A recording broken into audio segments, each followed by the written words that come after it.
Here in week number 10, first player we're breaking down is not a tight end, although Tera did catch a pass, did catch a touchdown pass. We kind of went up and got it. Yeah, did a little bit of tight end stuff. He's a player who Drew Brees compared to his former teammate live on air, who has tight end eligibility in fantasy football, and that is Denver Broncos quarterback Bo Nix. I know you also might want to loop in some Courtland Sutton to this one. So what do we think about Bo Nix here and maybe his teammate Courtland Sutton in week 10? Yeah, matchup is the whole thing with a lot of these players this week. I feel like last week we were kind of playing off of injuries and getting creative. And this week we're just looking at these guys that we know exactly what they are. It's just a matter of whether or not they can succeed in potentially difficult matchups here. Bo Nix, I don't talk about quarterbacks often in the make or break because they are what they are. But I felt compelled to talk about Bo Nix this week just because as the season has progressed, I found myself becoming a little bit of a supporter for Bo Nix. Not a truther yet. I'm not at that level, but I've foregone my college bias towards him and have opened my mind that from a fantasy perspective, I like the direction this is heading. The rushing upside has been absolutely tremendous for him. 5th most rushing attempts and yards among quarterbacks, 3rd most rushing touchdowns. We knew it was there. I just don't know if we knew how much it was going to be tapped into.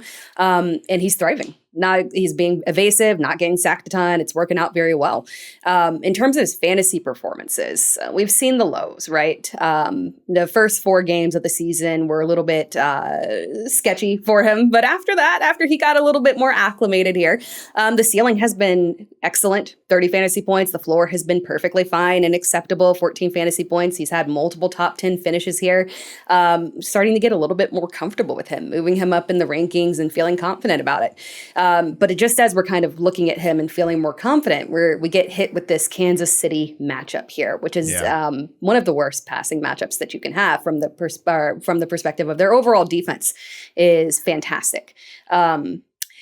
But there might be a little bit of leeway in this matchup that makes him a potential streaming option because the way that you don't want to attack them, although they're very strong through the air, you don't want to attack them on the ground. And their run game has been all over the place. I know we've talked about Javonte Williams a ton. There's potential of Audric Estime popping up in this lineup. They just haven't. The prospect of them being effective in the run game in this matchup, slim to none.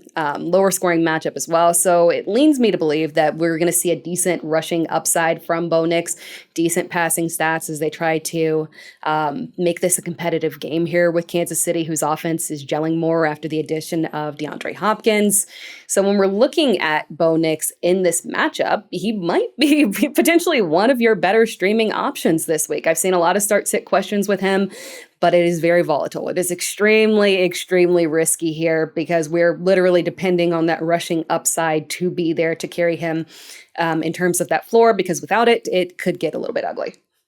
Yeah, you really are counting on that rushing upside for sure. And it's different than last week because I think people were interested in Bo Nix last week because of the matchup with the Ravens defense, and they give up so much deep passing production. They're just vulnerable in the secondary generally, and it wasn't a good football day for Bo Nix and the Denver Broncos. That was really a non-competitive outing from the jump, but from a fantasy perspective, it turned out all right. This is a bit of a different discussion here because this Chiefs defense is really good, and that's part of the issue here. I also think it's interesting to consider sort of the other side of this equation here, Tera, where Baltimore, their offense is I'm not going to say it's unstoppable, but no matter what type of defense you have, they're going to put you in a bind. Like, okay, we don't have like a number one outside receiver necessarily. So who you covering Patrick Surtain with? You're not going to have him shadow Zay Flowers because he's moving around the formation and that whole thing. So they put defenses in a bind. And I'm not saying that Kansas City, obviously with Pat Mahomes, Andy Reid, the whole deal, they don't put teams in a bind, but this is a very different matchup for Kansas City's offense against Denver's defense than what they saw last week against Tampa Bay. I mean, they're on the other end of the man coverage spectrum. The Bucs barely play any man coverage. They play so much zone, and DeAndre Hopkins in this role is he's going to tear up your zone coverage moving across the field from slot to X receiver, the whole deal. This is different, and I think that's important to consider here because I think we want Bo Nix in. I don't really know, Tera. Do we want him in a negative game script where he's just running around and doing all the things, or do we want him in more of a neutral, I don't think positive just because of where these two teams are, but like a neutral game script here in a competitive outing? Like I don't really have a good bearing on what we want out of Bo Nix in that way.